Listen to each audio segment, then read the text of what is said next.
wanted to reach out to you and tell you a little story that happened to me this morning. I was taking a little walk with my chanting beads. It's called a japa walk, around a pond that's right behind our apartment.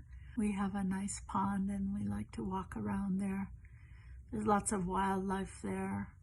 There's always Canadian geese and ducks, and now in the spring it seems as though so many of those geese family have little goslings, and they're growing up and becoming teenager goslings, and there's always turtles there and different birds singing, and it's just a lovely place to walk and chant. Most every day I'll walk around the pond, or Anutama and I will walk around together.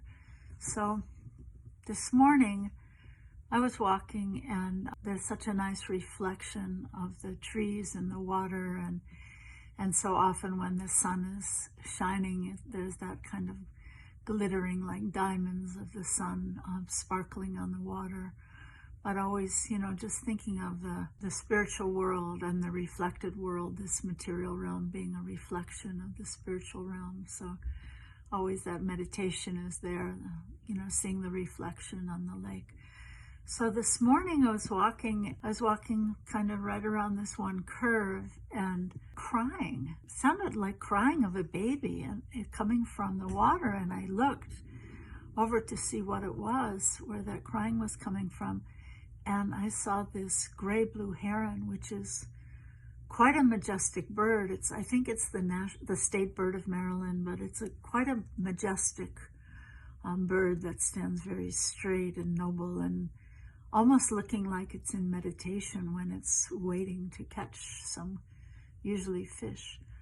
But I heard this crying, and I looked over, and there was this gray-blue heron, and he was holding a really big frog in his mouth by the lake, and the frog was crying. I was hearing the frog crying. It was struggling and crying, and then eventually perhaps it must have died of the shock of being held by the leg of this gigantic bird. And I was thinking that there's so much beauty in nature, but this is the reflected nature of the spiritual realm, and in this reflected world, there's so much weak being the subsistence of the strong. And when I was standing there just listening and watching, I pointed it out to this one man who was walking by, and he seemed oblivious to the suffering that I was observing in seeing the frog in the mouth of this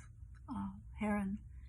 But he said, "Isn't it beautiful? We have this lake here, and just in the middle of the city, we have this lovely lake." And I was just so struck by the duality, really, of the beauty of nature and the peace of nature, but then this underlying struggle for existence just there before our eyes, and the fear of the animal species, And I think that's one difference when we come to the human form of life and we try to approach the path of bhakti. We can begin to, by taking shelter of what's real and what's eternal, try to move away from that struggle for existence, move away from that trying to arm ourselves and the fear and the defending ourselves and all of those struggles, by just trying to find a repose at Krishna's feet. So just this duality of nature. I was so struck by the real world, the reflected world, and just this sound of who is crying. Who's crying in this world? And when I cry, can I cry out to the one who can really ease my suffering? Can I cry out to Krishna? So these are a few thoughts on some of the beauty and some of the even peril that's there in this reflected world. So thank you so much for listening. This is Rukmini Walker.